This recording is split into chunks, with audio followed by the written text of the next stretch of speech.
آج کافی عرصے کے بعد میں آپ کی خدمت میں حاضر ہوا ہوں۔ اس کی بہت ساری وجوہات ہیں کہ ہمارے بڑے بھائی جان جو کافی دیر تک بیمار رہے اور پھر کافی علالت کا وقت گزارنے کے بعد وہ 3 مارچ 2025 عیسوی کو رمضان کے دوسرے روزے کے دن دنیا فانی سے کوچ کر گئے، تو اس کے بعد تھوڑا ذہنی طور پہ میں حاضر نہیں تھا، جس کی وجہ سے میں اس سلسلے کو دوام نہ دے سکا۔ تو آج بہت سارے دوستوں نے تقاضا کیا کہ آپ ویڈیو سیریز پھر سے شروع کریں، تو انہی کے تقاضوں کو مد نظر رکھ کے آج میں نے پھر سے اس سلسلے کا آغاز کیا ہے۔ امید ہے کہ آپ اس سلسلے میں میرا تعاون کریں گے، ویڈیوز کو شیئر بھی کریں گے۔ اسی کے ساتھ آپ سب سے میرے بڑے بھائی جان کے لیے دعائے مغفرت کی آپ سے درخواست ہے، اور ہمارے لیے بھی صحت کی اور سلامتی کی دعا کیجیے گا۔ مرا فرمود پیر نکته دانی، مرا فرمود پیر نکته دانی، هر امروزه تو از فردا پیام است، دل از خوبان بی پروا نگهدار، دل از خوبان بی پروا نگهدار، حریمش جز به او دادن حرام است۔ آج اس سلسلے کا آغاز ڈاکٹر علامہ اقبال کی اس ربائی سے کرتے ہیں، جس کا بنیادی تصور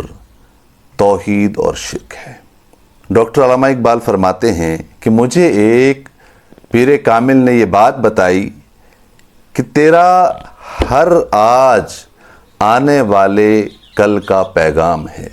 اور دل کو بے پرواہ محبوبوں سے بچا رکھ، کیونکہ اس کو کسی اور کے حوالے کرنا حرام ہے۔ اس ربائی پہ تھوڑا سا غور و فکر کرتے ہیں۔ اقبال فرماتے ہیں کہ مجھے کسی پیر کامل نے یہ نصیحت کی کہ تیرا ہر آج آنے والے کل کی بنیاد ہے، یعنی جو تو آج کرے گا اسی پر تیرے کل کا فیصلہ ہوگا۔ مراد آخرت ہے، یعنی دنیا جو ہے یہ آخرت کی کھیتی ہے، اور انسان جو کچھ بھی یہاں کمائے گا کل اسی کی بنیاد پر قیامت کے دن اس کے حق میں فیصلہ دیا جائے گا۔ اگر اس نے نیک اعمال کیے ہوں گے تو اسی پر فیصلہ سنا کر اسے جنت میں ڈالا جائے گا، اور اگر اس نے بد اعمال کیے ہوں، برائی کمائی ہو، تو اس کی بنیاد پر اللہ بچائے اسے جہنم میں ڈال دیا جائے گا۔ اقبال نے اس ربائی کے اندر ایک بڑا لطیف نقطہ بیان فرمایا ہے کہ یہ دل اللہ کا گھر ہے، اور اس دل میں کسی اور کو جگہ دینا قطعی جائز نہیں ہے۔ اللہ تعالیٰ نے قرآن مجید میں فرمایا ہے ان اللہ لا یغفر ان یشرک بہ، یعنی اللہ تعالیٰ چاہے تو تمام گناہ انسان کے معاف کرے گا سوائے شرک کے۔ یعنی یہ جو دل ہے یہ اللہ کا گھر ہے، اس کو اسی کی یاد سے آباد کرنا چاہیے، اس میں کسی اور کے ہونے کا خیال تک نہیں آنے دینا چاہیے، تاکہ انسان کی جو اخروی زندگی ہے وہ کامیاب ہو، تاکہ اخروی زندگی میں انسان کو جنت حاصل ہو۔ کچھ الفاظ پہ غور کرتے ہیں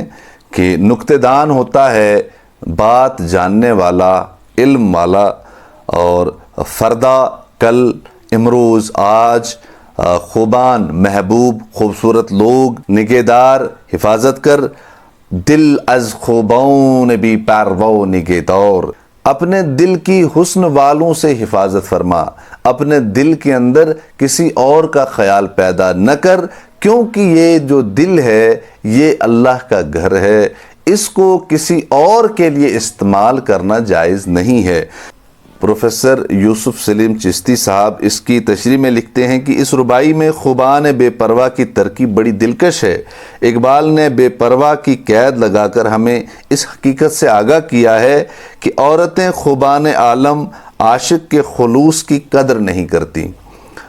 بلکہ اس کی جانب سے بے پرواہی کا اظہار کرتی ہیں، چونکہ عورتوں کا زاویہ نگاہ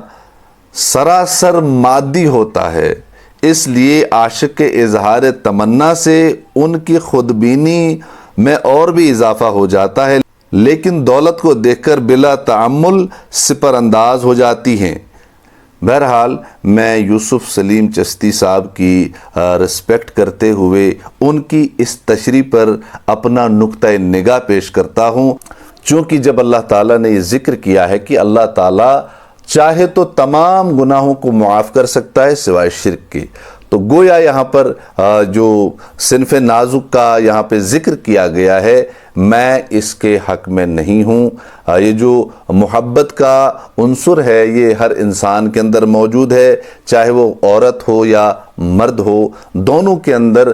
محبت کا عنصر بہرحال موجود ہے۔ تو اس چیز کو شرک قرار دے دینا جو ہے ناقابل قبول ہے۔ ہاں، اگر انسان کسی انسان کو سجدہ کرے، اس کو خدا مانے تو بات کچھ اور ہے، لیکن محض محبت کے جذبات کو کسی کے تئیں اپنے دل میں جگہ دینا جو ہے قطعاً شرک نہیں ہے۔ شرک کا جو معنی ہے، جہاں تک ہم نے سمجھا ہے کہ شرک جو ہے خدا کے ساتھ کسی اور کو شریک کیا جائے، اس کو اپنی تمام تر صفات کے ساتھ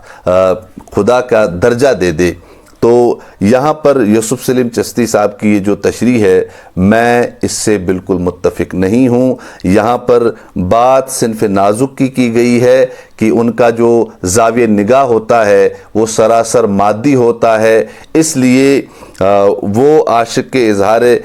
تمنا سے ان کی خود بینی میں اور بھی اضافہ ہوتا ہے، یعنی ان کے اندر تکبر اور زیادہ ہو جاتا ہے جب ان کی تئیں کوئی مرد محبت کا اظہار کرتا ہے۔ یہ ان کا ذاتی نقطہ نگاہ ہو سکتا ہے، البتہ اس کو ہم عمومی طور پہ